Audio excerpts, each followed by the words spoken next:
नमस्कार मेरे प्यारे बच्चों। तो आज हम हमारी हिंदी पाठ्य पुस्तक बसंत से पाठ 2 बचपन कृष्णा सोबती द्वारा जो रचित है उस पाठ को पढ़ेंगे। कृष्णा सोबती जो लेखिका है वो हमें अपनी बचपन की यादों की ओर ले जा रही है। वो बताती है कि आपके बचपन में और हमारे बचपन में क्या क्या अंतर आ गए हैं।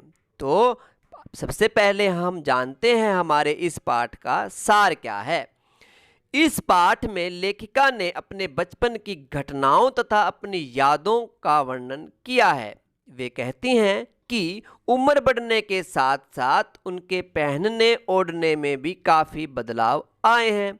लेखिका ने बताया कि उनके घर में बच्चों को अपना काम खुद करना सिखाया गया है। यानी उन्होंने अपने बचपन की यादों में बताया कि जो घर का और अपना काम होता था वो अक्सर बच्चों को खुद करना पड़ता था। तो देखते हैं कैसे कैसे काम लेखिका खुद करती है और पढ़ते हैं हमारा पाठ बचपन। तो क्या कहती है लेखिका? मैं तुमसे अपने बचपन की ओर ले जाऊंगी कि मैं तुम्हें अपने बचपन की ओर ले जाऊंगी। मैं तुमसे कुछ इतनी बड़ी हूँ कि तुम्हारी दादी भी हो सकती हूँ, तुम्हारी नानी भी, बड़ी बुआ भी और बड़ी मौसी भी। परिवार में मुझे सभी लोग जीजी कहकर ही पुकारते हैं। जीजी बड़ी बहन होती है। तो क्या कहते हैं, परिवार में जो सभी लोग हैं मुझे यानी बड़ी बहन कहकर पुकारते हैं। हाँ, मैं इन दिनों कुछ बड़ा बड़ा यानी उम्र में सयाना महसूस करने लगी हूँ, शायद इसलिए कि पिछली शताब्दी में पैदा हुई थी। यानी लेखिका क्या कहती है कि मेरे जन्म को लगभग 100 वर्ष हो गए हैं।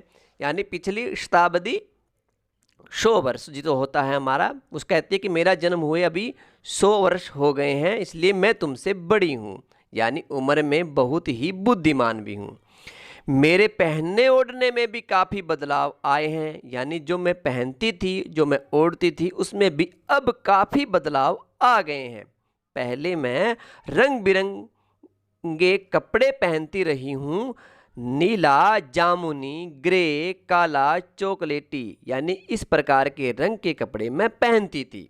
लेकिन अब क्या है, अब मन कुछ ऐसा करता है कि सफ़ेद पहनो। यानी मेरा मन अब रंग बिरंगे कपड़े पहनने का नहीं करता, बल्कि सफ़ेद कपड़े पहनने का करता है। गहरे नहीं, हल्के रंग पहनना मैं पसंद करती हूँ। मैंने पिछले दशकों में तरह तरह की पोशाकें पहनी हैं या मैं पहनती रही हूँ। पहले फ्रॉक, फिर निकर, वॉकर, स्कर्ट, लहंगे, गरारे और अब चूड़ीदार और घेरदार कुर्ते पहनना ही मैं पसंद करती हूँ। तो मेरे प्यारे बच्चों, लेखिका बता रही है कि मैं जो पहले जिस प्रकार के कपड़े पहनती थी, अब मैं वैसे कपड़े पहनना पसंद नहीं करती हूँ। मुझे कैसे कपड़े पसंद है? अब मुझे हल्के रंग के कपड़े ही पसंद है। और कौन से? चूड़ीदार और घेरदार कुर्ते ही मैं क्या करती हूँ, अब पहनना पसंद करती हूँ। तो मेरे प्यारे बच्चों, शब्द अर्थ करते हैं। जीजी बड़ी बहन, दीदी स्याना समझदार, शताब्दी 100 वर्ष की अवधि, दशकों 10 वर्ष का समय। ये हमारे पहले जो हमने पढ़ा इसके क्या हैं, शब्दार्थ हैं। अब आगे देखते हैं लेखिका हमें क्या क्या बताती है कि क्या क्या उनके जीवन में बदलाव हुआ और उन्होंने बचपन में क्या क्या पहना और क्या क्या पहनना अब वो पसंद करती है। बचपन में कुछ फ्रॉक तो मुझे अब तक याद है। यानी लेखिका कहती है बचपन में जो फ्रॉक मैं पहनती थी आज भी मुझे याद है। हल्की नीली और पीली धारीवाल फ्रॉक, गोल कॉलर और बाजू पर भी गोल कफ जिस पर लगा होता था। एक हल्के गुलाबी रंग का बारीक चुनटों वाला घेरदार फ्रॉक, नीचे गुलाबी रंग की फ्रिल, ऐसा एक फ्रॉक मुझे आज भी याद है। लेखिका किसके बारे में बताती है कि एक गुलाबी रंग का चुनटों वाला एक घेरदार फ्रॉक होता था, जो जिसके नीचे क्या लगी होती थी? फ्रिल लगी होती थी। उन दिनों फ्रॉक के ऊपर की जेब में रुमाल और बालों में इतराते रंग बिरंगे रिबन का चलन था। उस समय वो चलन था कि क्या होते थे कि बालों में क्या डालते थे, रिबन लगाते थे। ठीक है, इस प्रकार का चलन था। लेमन कलर का बड़े प्लेटों वाला गर्म फ्रॉक जिसके नीचे फर टंकी थी, यानी कि फर जिसके नीचे क्या होती थी, लटकी हुई होती थी, सुंदर लगती थी। 2 ट्यूनिक भी याद हैं, एक चॉकलेट रंग का और एक और अंदर की कोटी प्याजी रंग की होती थी, दूसरा ग्रे और उसके साथ सफ़ेद कोटी। इस प्रकार के जो 2 मुझे आज भी याद हैं, एक चॉकलेटी रंग का और सफ़ेद, उसके अंदर क्या होता था, अंदर की कोटी प्याजी रंग की होती थी, दूसरा ग्रे और उसके साथ सफ़ेद जो कोटी होती थी, वो आज भी मुझे याद है। तो लेखिका ने बताया कि कैसे कैसे वो पहले अपने पहनने में और अब के पहनने में क्या अंतर आया है। फ्रिल क्या होती है, झालर होती है, लेमन होता है नींबू कलर का, इतराते होते हैं झूमते और नाचते। ये हैं हमारे शब्द अर्थ। तो आगे देखते हैं लेखिका में क्या क्या बताती है कि उनके बचपन में क्या क्या होता था।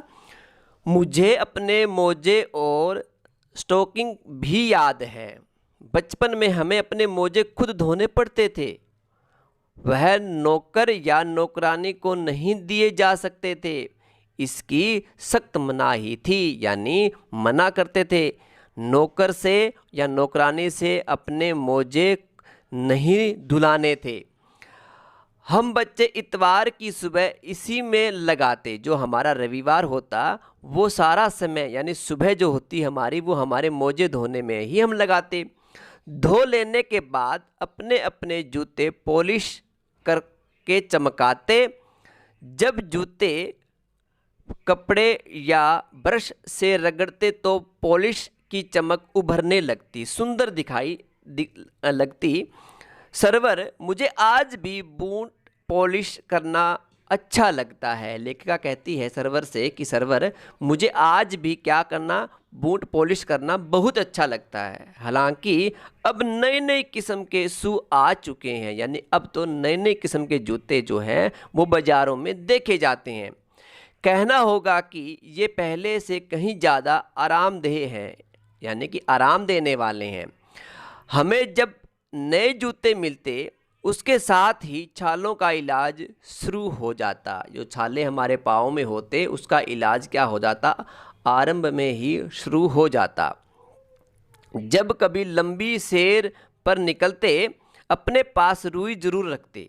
जूता लगा तो रुई मोजे के अंदर। लेखिका क्या कहती है कि उस समय जूते जो होते वो पाँव को काट लेते थे या लग जाते थे, तो हम क्या करते, रुई अपने पास रखते थे। जैसे ही जूता हमारे पाँव में लगा, हम लगने के स्थान पर क्या लगा लेते, रुई लगा लेते और फिर से जूता पहन लेते। हाँ, हमारे तुम्हारे बचपन में तो बहुत फर्क हो चुका है। लेखिका कहती है कि आपके और मेरे बचपन में तो बहुत ज़्यादा फर्क हो चुका है।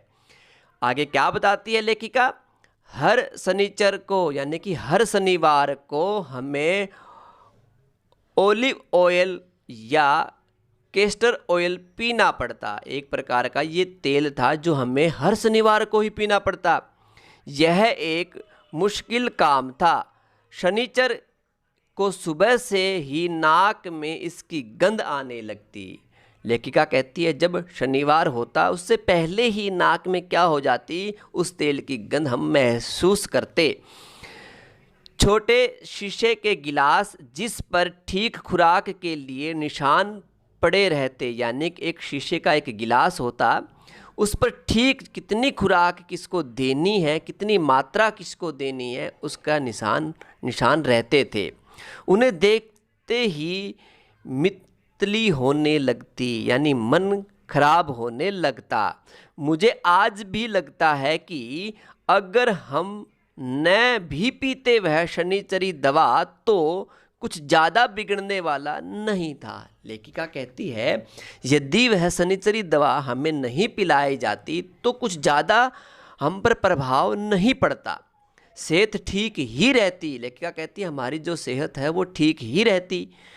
तुम्हें बताऊंगी कि हमारे समय और तुम्हारे समय में कितनी दूरी हो चुकी है। लेखिका कहती है कि मैं तुम्हें समझाऊंगी और बताऊंगी भी कि आपके समय में, जो अब आपका समय चल रहा है और जो मेरा समय था, उसमें कितनी दूरियां आ चुकी है और कितना बदलाव हो चुका है।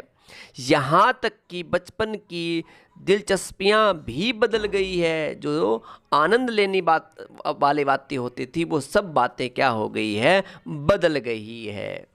तो आइए मेरे प्यारे बच्चों, अब हम शब्दार्थ देखते हैं। मितली उबकाई मन खराब होना।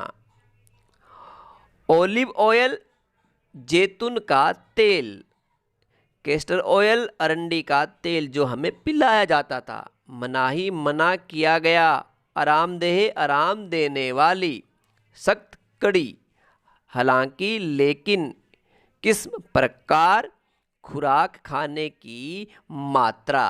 तो मेरे प्यारे बच्चों, ये थे हमारे शब्द अर्थ। तो इस प्रकार लेखिका ने हमें क्या बताया कि बचपन में मैं क्या क्या पहनती थी और अब आपके बचपन में क्या क्या पहने जाते हैं, और हमें शनिवार को कौन कौन सी जो तेल थे वो हमें पिलाए जाते थे, अब किसी को नहीं पिलाया जाता। ये सारे के सारे बदलाव आज हमारे जीवन में आ गए हैं। आगे क्या बताती है लेखिका, हम आगे के भाग में जानेंगे। तो आज के लिए इतना ही। आपका